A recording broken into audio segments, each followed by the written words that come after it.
The only people who don't want to disclose the truth are people with something to hide.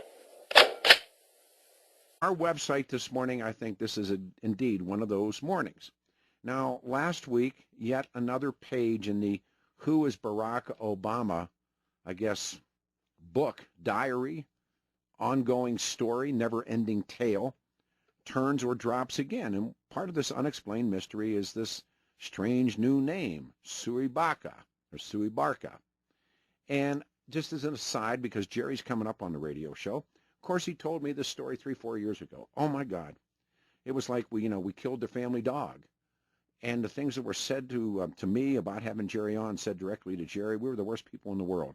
Well, guess what? Now, under FOI, Freedom of Information, we got the applications are there. The story is pretty lengthy, but it is bizarre. So this video shows up. I get the call. This video drops.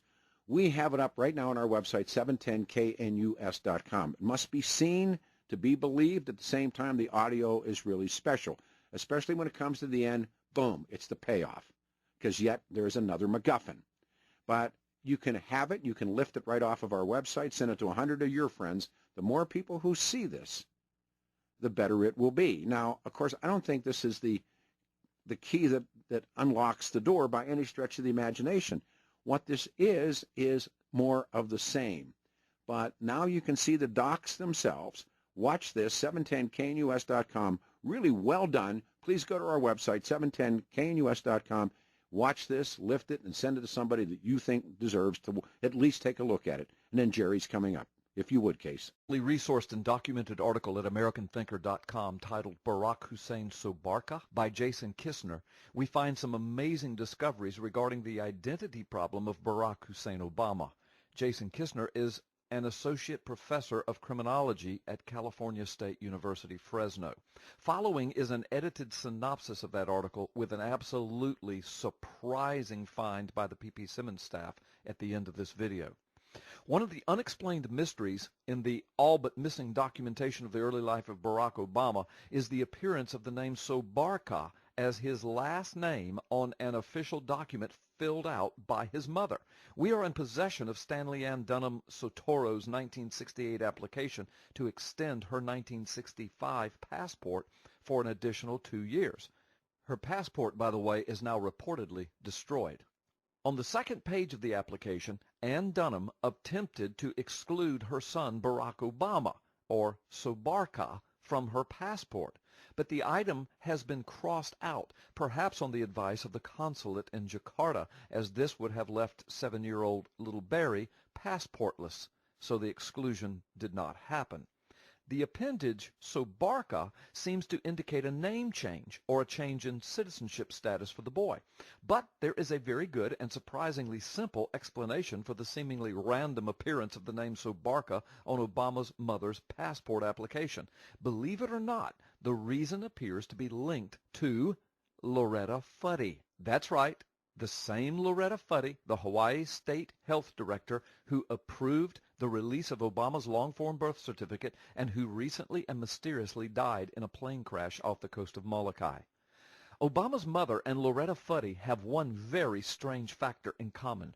Both have been directly linked to the Subud cult, which originated in, of all places, Indonesia, and was founded by the Javanese Muslim Muhammad Sabu. The small cult appears to have around 20,000 members worldwide. Fuddy's cult member name was Diliana. Her official position was regional helper. Note also that the World Subud organization seems to have been based in, of all cities, Chicago. Wow, think about it. Indonesia, Chicago, Hawaii, 3 locales linked directly and very importantly to Obama's life. We also know from a Hawaii Advertiser article that Subud was introduced to Hawaii in the 1960s. Obama's mother was directly linked to Subud by her biographer and New York Times reporter Janie Scott in the book A Singular Woman, The Untold Story of Barack Obama's Mother. This book was reviewed by the New York Times, so this is a heavily documented fact. Loretta Fuddy worked her way up the ranks and became chairwoman of Subud USA, based in Seattle, from 2006 to 2008. But note that of all the persons that could have been installed as director of the State Department of Health in Hawaii, Hawaii chose Fuddy, a leader of a small cult with roots in Indonesia and connections to Barack Obama's mother. Secondly, remember that Fuddy assumed the directorship position in Hawaii in January 2011 after being appointed by Hawaii's governor just a few months before the release of Obama's long-form birth certificate. Changing one's name for spiritual reasons was something frequently done by followers of the cult Subud, and Stanley Ann Sotoro was in fact closely associated with Subud. We know that. It is reasonable then to suppose that Sobarka, the name chosen for Obama on that passport, arose in the same way new names for others, like Deliana Loretta Fuddy did. But remember that the name Sobarka appears in the passport renewal section labeled amend to include or exclude children. The name Barack Hussein Obama Sobarku is crossed out. This signifies that Obama's mother had apparently decided to exclude Barack from her passport renewal. Apparently, Stanley Ann Dunham Sotoro changed her mind about the exclusion. Perhaps this was done after having been informed by the consulate there that doing so would leave Barack without a passport. But there is another possibility, one just as valid and even simpler. What if Obama's mother was trying to include Obama in the renewal, but she wasn't able to produce a birth certificate, and the Subud name Sobarka simply did not suffice legally? That could explain why the name Sobarka appears nowhere else in any of Obama's documentation of which we are currently aware. But now for the real shocker in this entire matter. The staff at P.P. Simmons did some research and found an old picture of the founder of the cult of Subud, one Mohammed Sabu Sumohadi Wijojo. Do you see anything This odd is crazy. here? It's bizarre. Think about it. Wow. Fuddy, Obama's mother Dunham, Subud, Hawaii, Chicago, Indonesia, no birth certificate, Sobarka on the passport, a dead Hawaii Department of Health director, the one who conveniently certified Obama's forged and fabricated long-form birth certificate. Are all of these simply odd coincidences, or is there something more here? I have a feeling we will soon know the truth. It is amazing. I mean, I urge you to watch the video and send it to your friends. It's yours for free. Without further ado, Jerry Corsi. Doc, have you seen that video that we just played a minute ago? Yes, I have seen that one. I saw it over the weekend. Yeah. In fact, I've been working on it. I haven't filed it yet, but I mean, I'm working on the whole Subud connection, and I think it's pretty startling, really. Yeah. Here, let me set this up. Without further ado, I think everyone who listens to radio shows I'm connected with knows this man. If you're new to us, he's a Harvard PhD. He's a longtime friend. We actually have met a couple of times. His name is Jerry Corsi, and he takes it where other people have not even dreamt of going, and he's one of those guys where it comes true. And I credited you when this story dropped on Thursday that you were the first guy to ever say to me, look at this. Where did you see Sui Barca for the first time? I remember, and we've talked about this the last couple of mornings, and when you've been with us, you were the worst human being sucking wind on the planet Earth, and I was like Satan's imp for having you on to talk about this. I wonder where all of those people are this morning, or where they were Friday or Thursday when the truth is found, right? Well, I mean, look, I've been at this. I found it when those were first released. There was a release of the passport records of Ann Dunham, and this occurred maybe in 2011, 2010, maybe 2010. And I immediately went through them with a fine-tooth comb, and what jumped out at me was that this Soy Barca, that was one of the many things that jumped out, and I wrote about it in my book, Where's the Birth Certificate? That was, again, a major kind of discovery that there was this alternative name it sounded like Obama had Indonesian nationality. It was his nationality. His name had been changed, and she was crossing out the record. I read the instructions on the form. That's what the form instructed an applicant to do, is cross out the name if you were to take that person off your passport and put them on their own passport. There's a period of time when Barry Soetoro, Barack Obama, that's his name, was what he was called in Indonesia, was traveling alone even as a child. His mother would stay in Indonesia, and they would put him on an airplane and fly him to Hawaii. Obama talks about this in Dreams from My Father. So it all made sense that he had probably a passport, probably legally adopted in Indonesia by his stepfather, although those adoption papers have never come to light. And more documentation about Barack Obama we don't have. We don't have any Barack Obama's passport records. They're all gone or sealed. But in the mother's application, the Soy Barca indicated that crossing out of the name Barack Hussein Obama and then Soy Barca crossed out is pretty clear indication that her son was going by the name Soy Barca. It was an Indonesian surname, and that she wanted him to have his own passport. Yeah. But the questions are legion. Who is? Oh, go ahead. I'm sorry.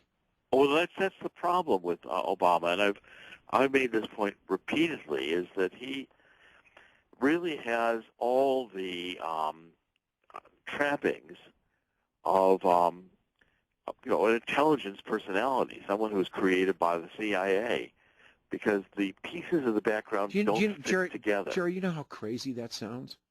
I know. But I've studied a lot of how CIA operates and the other intelligence agencies, and there's a fingerprint to it. A manufactured identity for a person is usually about 75% pretty good. Well, in other words, this good cover story.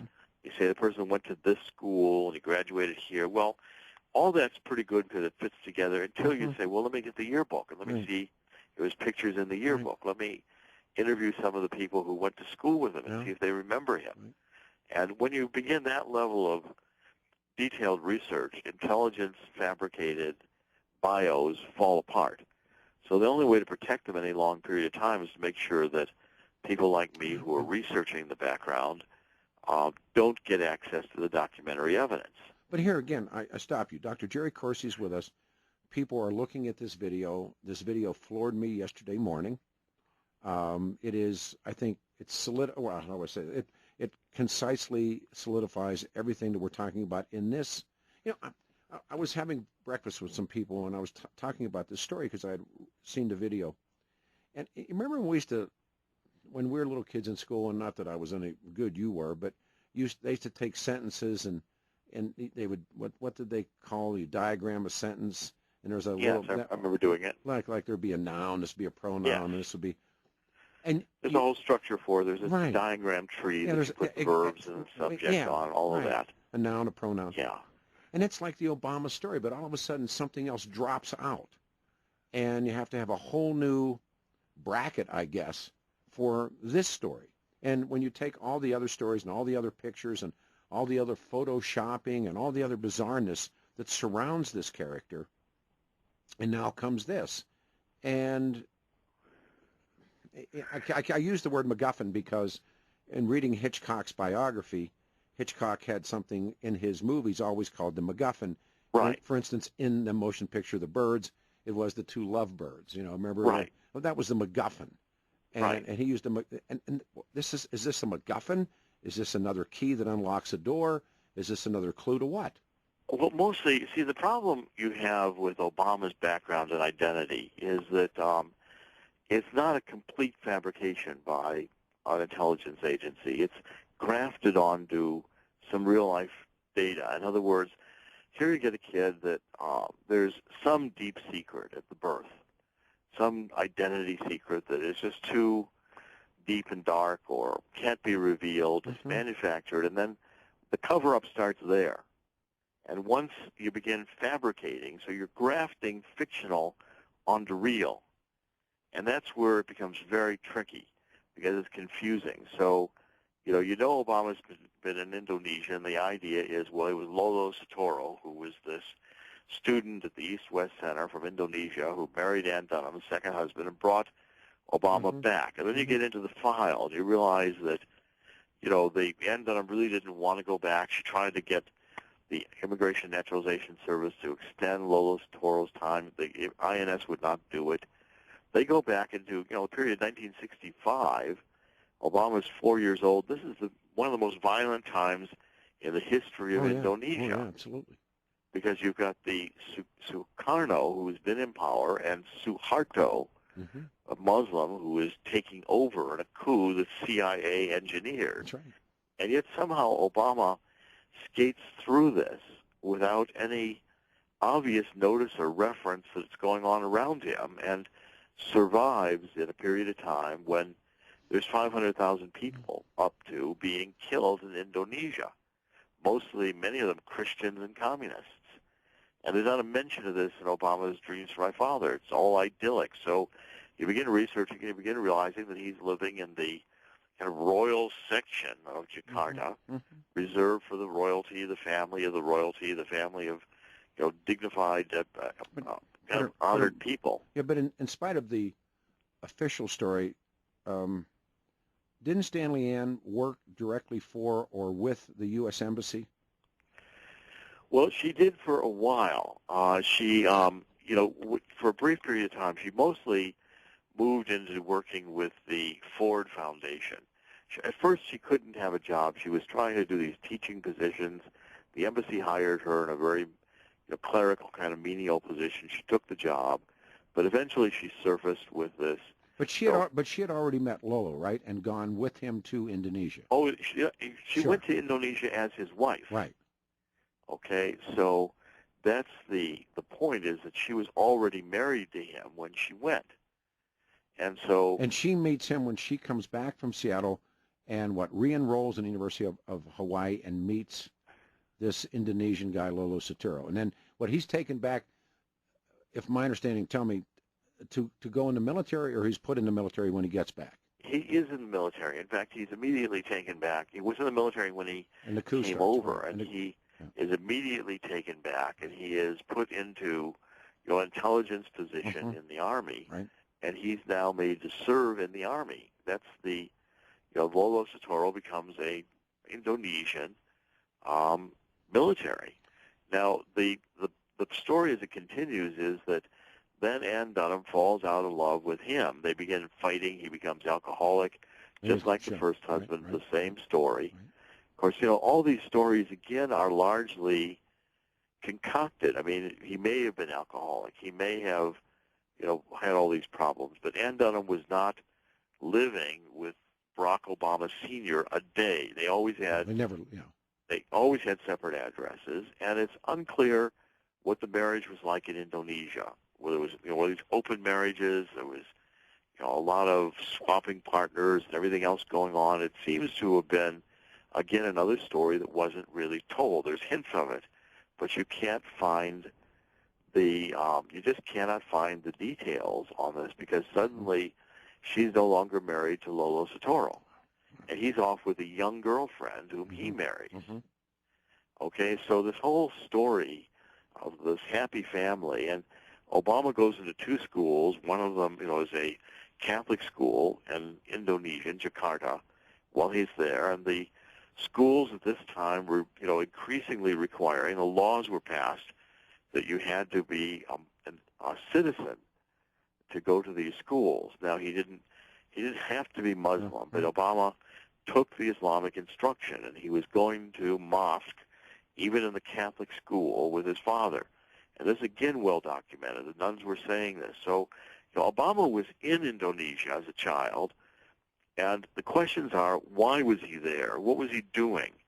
Why did he have such privilege? Why did he lie about getting all this Islamic instruction? And then Obama goes to Cairo right after he's president, and he says, I've experienced Islam on, 3 continents or 4 continents, he said. I heard the and call. Then he, so he's claiming Islam when it's convenient, and he's not claiming Islam when it's not convenient.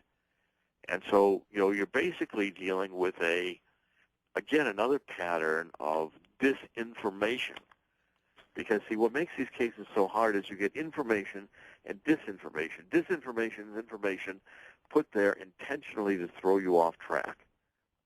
So You know, if somebody's new to this discussion, or yeah. Jerry, what would you tell them?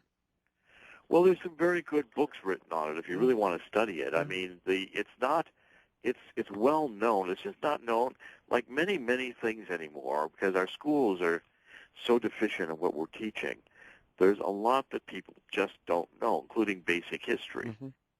Anyone who's studied diplomatic history or the wars, you know, the efforts in World War II to convince Hitler we were going to attack in not at Normandy, but at Calais, all these efforts. Well, there's lots of literature. There's a lot of discussion available about how intelligence operations function. And, I mean, even if you watch some History Channel specials, you're going to occasionally find a good one where they are discussing these issues. But the vast majority of Americans just take what they're told at face value, if they take it at all, and don't realize that the function, the purpose of intelligence agencies is largely to lie. And to lie to us, lie to the people is what that's the problem. Final question in the segment. Do you believe that you know, and I'm saying knowing and believing are two separate things, but do you believe that you have a handle on the truth of Barack Obama's life? No. Yeah, great. That's the answer I was hoping you were going to say, because I get these emails that these people know, and I said, I don't know how you could know. These are simply, well, something like what happened last week, and again, you know, it's hats off to you as always, but something that happened like it did last week, it just... Yeah, there's too much secret yet. There's too much that is not told. There's too many lies. There's too many records I can't get a hold of. There are too many mysteries and things that don't fit together. And it was done very, you know, whoever put Barack Obama's, you know, personality, his character, his documentation together, knew what they were doing. And it was done very recently. People forget that, you know, the current head of the CIA, John Brennan, his security firm in 2008, private security firm, went in and accessed Barack Obama's records and sanitized his passport records. Well, no, I mean, that whole break-in where the break-in, and, you know, so Barack Obama's records may not even exist anymore. Well said. In any form where you could get a hold of them and look at them and try to decipher them. Even that, I was telling somebody about this yesterday, even when that bizarre picture dropped of the presidential passport, they found a way not to ever see the numbers of the passport, or they covered things with their hands, and they said, here's the president's passport, and it was mugged itself, that if you were in clarity of seeing a passport, you couldn't have seen it. Well, there were a lot of discrepancies about that. I mean, and that's a one-of-a-kind passport. There's only one every year, and it's one also issued, I believe it had Barack Obama II on it. Yes, it did. That's not supposed to be his real name. That's right. I mean, you know, the second is something that has to be on your birth certificate, and it wasn't on the birth certificate. No, I agree. So, you know, there's so many of these things that, to me, I have no doubt that Barack Obama, we're dealing with a fictionalized, we don't know who Barack Obama is. We don't really know who his father was. He probably didn't know. The Immigration Naturalization Service in 1961 was not going to allow Barack Obama's, the African, to get an extension of his visa if he claimed he was married to Ann Dunham and this was the child, because they didn't believe it, and they put that in the record. One of those pages slipped out. We have that page. So, you know, who is the guy? What's his real name? What's his identity? How many countries has he been in? You read some of these new biographies that come out, it looks like Barack Obama traveled internationally very widely. Well, what passport did he use? And why don't we have an account of what he was doing in those years? Who did he tell Colombia he was? Who did he tell Occidental he was? And, well, why does Colombia only, when they reported originally to the College Reporting Service, only say Obama attended 1 year? I have that record from them. As soon as we published that and wrote it, they changed it and said, oh, no, we made a mistake. It was 2 years. Well, no, it wasn't. In their records was what they sent me, which is he was there 1 year. Now, again, all these things, the more you uncover them, the more you get into them, you realize the pieces that are missing, the pieces that don't fit together, and the light bulb's got to go off, and you realize you're dealing with an intelligence agency-created identity. Wow. And you're not supposed to be able to figure it out. I'm going to pull it here. We'll talk again tomorrow. When is your piece going to drop? I'm not sure. I mean, it may be requiring a lot more work before we publish anything, because this is getting to be a lot more there. And, you know, I'm seeing now a whole piece of, when I encountered this Sabood with Fuddy, and it was clear that Fuddy was Sabood, a member of the sect. When I saw the picture of the founder of the sect, which is pretty startling. That's really startling. We have that. I'm sorry. So, you know, before I'm going to get much more into this, I want to, you know, make sure I have a better grasp on the whole story.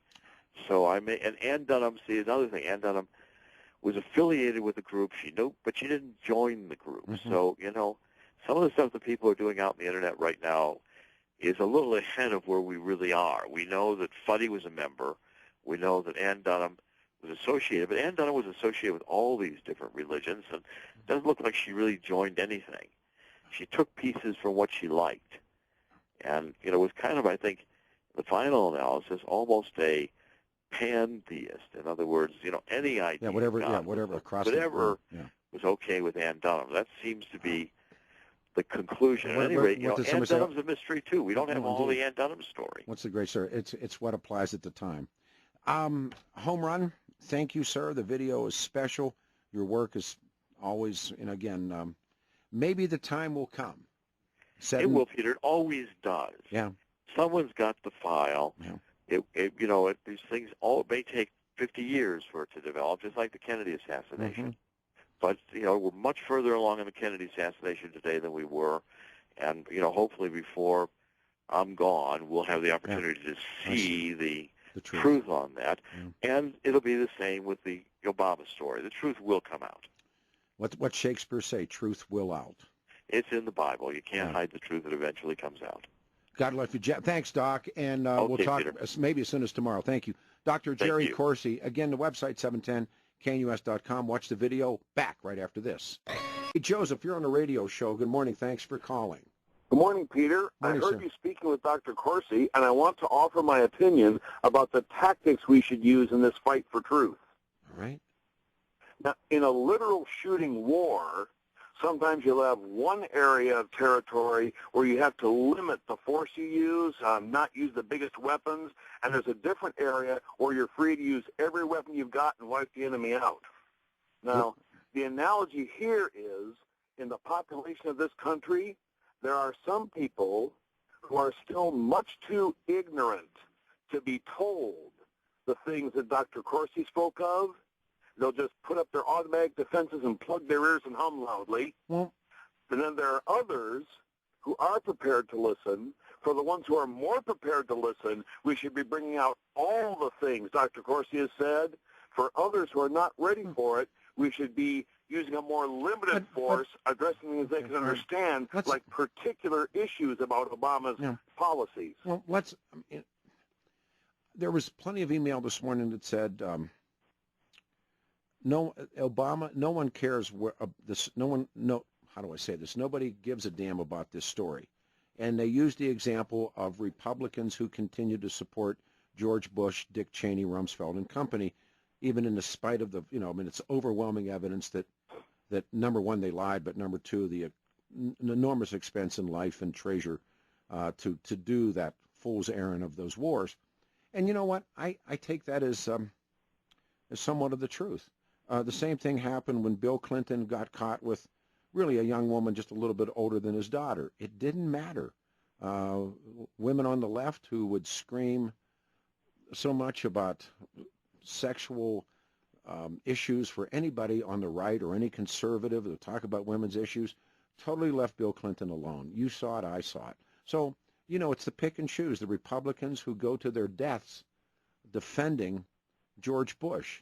The women who will go to their deaths defending Bill Clinton.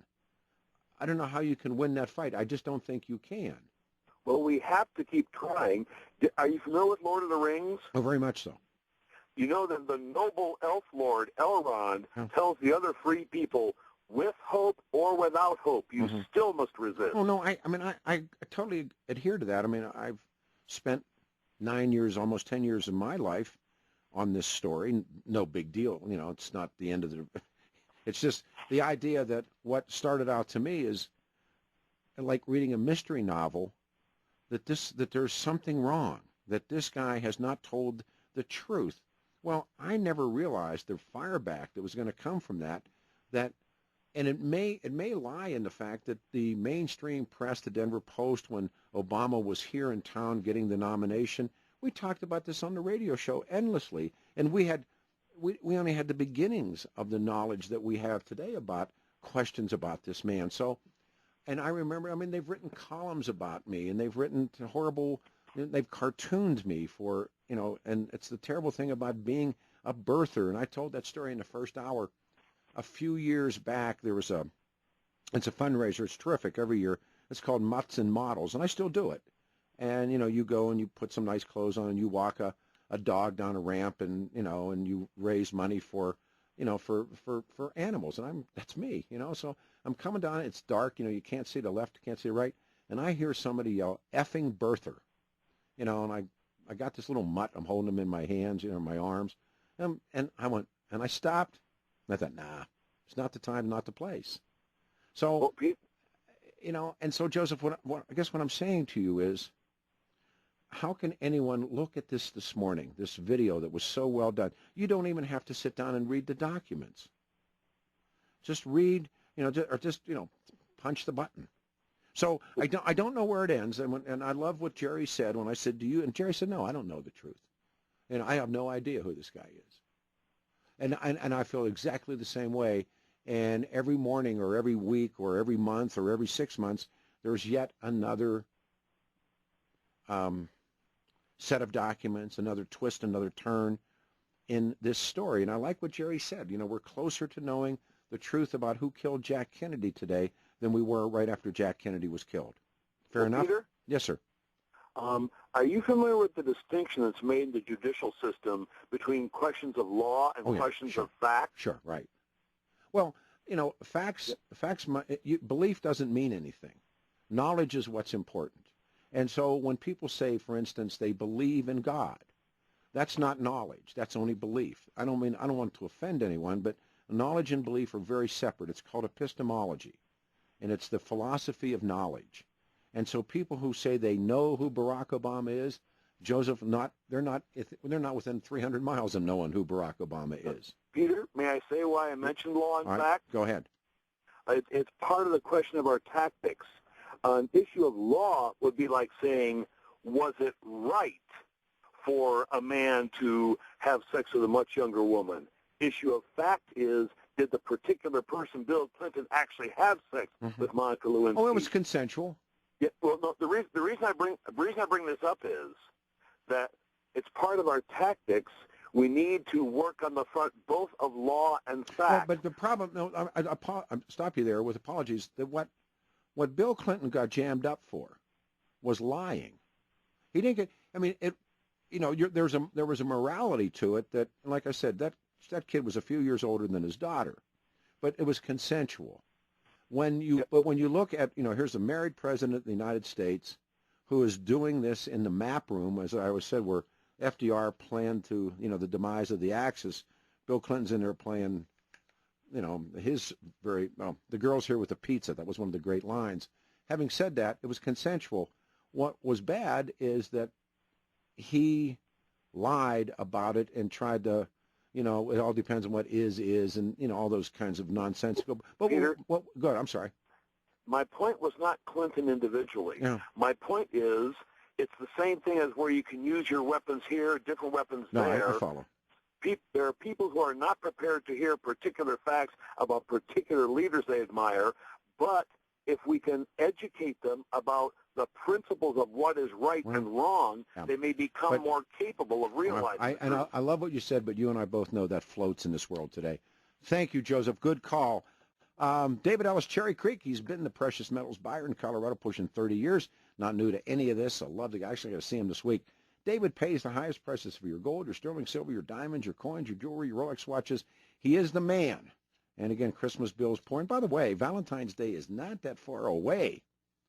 And if you're looking for a special gift or you just need money, gold, rings, chains, necklaces, lockets, pendants, bullion, charm bracelets, school rings, wedding bands, scrap gold earrings, take it in and sell it to the man.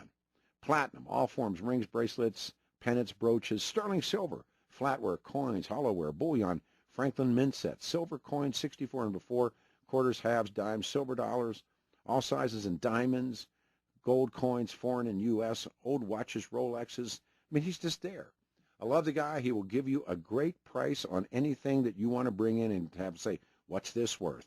Monday through Saturday, 8:30 in the morning till 6 o'clock at night, 8:30 till 6. Monday through Saturday, 2640 East 3rd. 3rd, and it's easy to find, 3rd and Clayton and Cherry Creek. He's the best guy. He really is. 3rd and Clayton and Cherry Creek, 6 days a week. David Ellis, the man is there.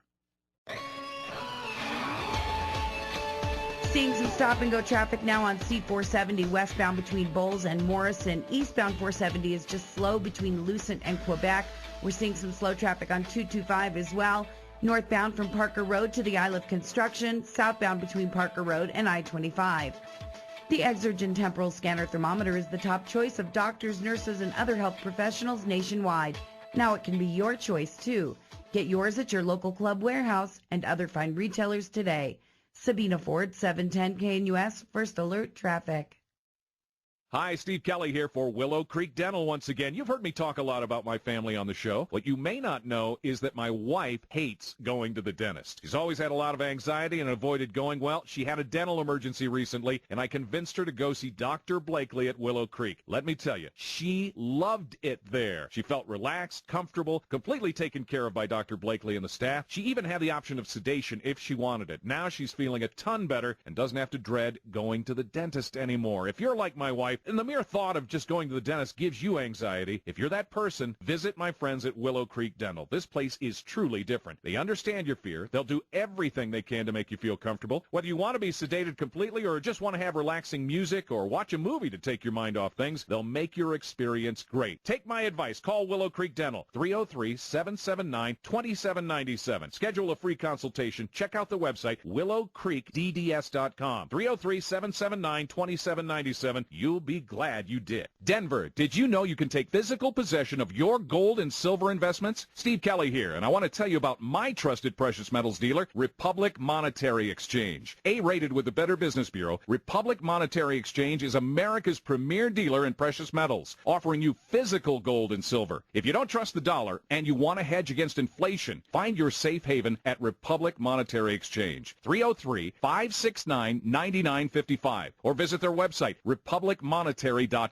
Located right in the Denver Tech Center, you can meet with the local experts from Republic Monetary Exchange face-to-face. They'll help you evaluate your goals and educate you on your investment options. They can even help you roll all or part of your qualified IRA into a precious metals IRA. Now is not the time to be sitting on the sidelines, and I urge you to call my friends at Republic Monetary Exchange. Don't wait to buy gold and wait. Again, 303-569-9955 or republicmonetary.com. Hi, it's Peter Boyles for Larson Financial. They're the tax debt resolution specialists. So you owe back taxes to the state or the IRS? Listen up. The message is for you. Larson, L-A-R-S-O-N, Financial Tax Resolution has helped thousands of people and businesses in Colorado get out of back tax problems. Here's a best example. A large construction company from Westminster accrued over $250,000 in back tax liability. The IRS was threatening asset seizure and closing the business down. Larson Financial Tax Resolution stopped the IRS and got the business back on sound financial footing. They saved the money and they saved their business. So if you owe more than $10,000 in back taxes, talk to Larson Financial and learn what they can do for you.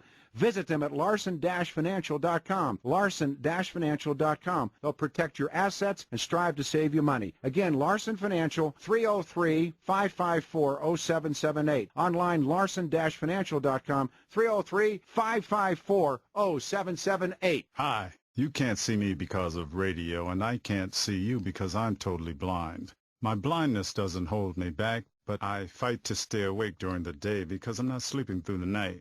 Often I struggle to concentrate and just keep up. Sound familiar? You're not alone. But this is not a sleep disorder. It's actually 924.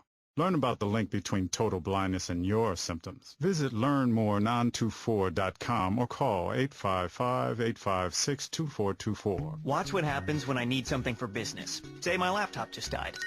Office Max has laptops, tablets, and printers that are perfect for you. How'd she know? And why is this report in black and white? Office Max has most major brands of ink and toner at the lowest prices guaranteed. Okay, I'll go. Right after I clean up these files. Office Max has cloud storage, so you can be productive on the road. Isn't she amazing? If you need it for your business, you'll find it at Office Max, all at great prices. Restrictions apply. See storeofficemax.com for details. To be the man, you gotta beat the man. This is Peter Boyles on News Talk 710 KNUS. Yes, it is. And so are you. 7:43, 17 minutes before the hour. On the other side, who else coming on the show this morning? We're going to do Jack Cashow's with us from American Thinker.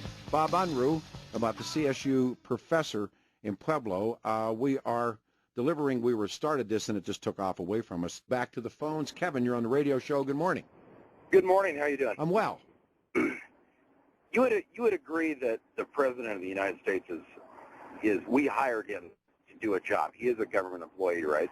Well, yes, technically, but he's also it's the beginner. But go ahead. Okay. Any other government employee caught doing what he did with Monica Lewinsky would have been fired immediately. Absolutely. That's my problem with him. Is that it's not that I understand he lied about it, but he's supposed to be doing a job. We hired him to do it. We pay him to do it. And it doesn't matter which president it is. If they're doing something like that while they're supposed to be at work, they need to be fired. One of the things that you look at retrospectively in history, the great philanderer of my life as a president was John Kennedy. And by the way, Lyndon Johnson was no piker. And as we say, Franklin Roosevelt dies in the arms of his mistress. Now, that's a big three right there. But were they doing that when they were supposed to be, during working hours in the? Well, sure. I mean, Jack Kennedy certainly was. Roosevelt, it's hard to know because of his disabilities, but there's no question and Eleanor who was bisexual, becomes the lover of another woman, and so it goes. With Bill Clinton, when Jack Kennedy is doing what Jack Kennedy's doing, although I think he and his brother Bob and those people, they did terrible things to women. Marilyn Monroe was only one of the people they did terrible things to. But having said that, you had a press corps that was principally like 99.999% white male. And they weren't about to. I mean, the press corps clearly knew about FDR. They clearly knew what kind of a guy Jack Kennedy was. The historians would tell us that many, many, many of those men were just exactly like Jack. They were World War II guys, they were drinkers, they were players, as we say today. And they were people who liked Jack Kennedy, weren't about to put him in the jackpot. Having said that, ask Gary Hart what it looks like to sit behind the desk in the Oval Office. Kevin, he can't tell you, can he? No. Because of what? Because of chasing women. Yeah. I just want government employees to live by the same rules that all the rest of us do. I don't know who had this quote. I was reading something over the weekend that said, intrinsically, all governments lie. And I thought, they lie to stay in power. And I thought, well, that's really well said, because I was watching this new video. And if you haven't watched that new video, the payoff, the MacGuffin of that video is the final, 45 seconds of it, when they show this character who finds, or founds, if you would, this cult. It's bizarre. But all those things aside, that's who these guys are. But in the case of Bill Clinton, and I do believe this, had Al Gore resigned and gone down the street and said, I can't be this man's vice president, he would have beaten George Bush. But he couldn't do it. And I remember when Pat Schroeder and a big line of progressive women marching down to the Senate hearings on Clarence Thomas, demanding he be fired, were the same women who stood there and supported Bill Clinton. So you know them by their limping, brother. You know them by their limping. Yep. All right? Thanks. Thanks, Bye. man. All right, 303-696-1971. We have some time here. If you haven't seen this, I mean, I have chased the Obama story for a decade. And these new documents drop last week. And it's frightening. And it's Nick Chase. This evidence of the long-form birth certificate released by Obama is clearly a forgery. I mean, there's no doubt about that. But now we have Stanley Ansaturo's 68 app to extend her 65 passport. That's been destroyed for 2 more years, but inside of Indonesia, in Jakarta. But look the name that turns up, Soy Baka. And Jerry Corsi was called every conceivable name in the world for talking about this 3.5 years ago, 4 years ago. I remember people that I worked with just having cows. Ladies and gentlemen, it's up on the website. The only people who don't want to disclose the truth are people with something to hide.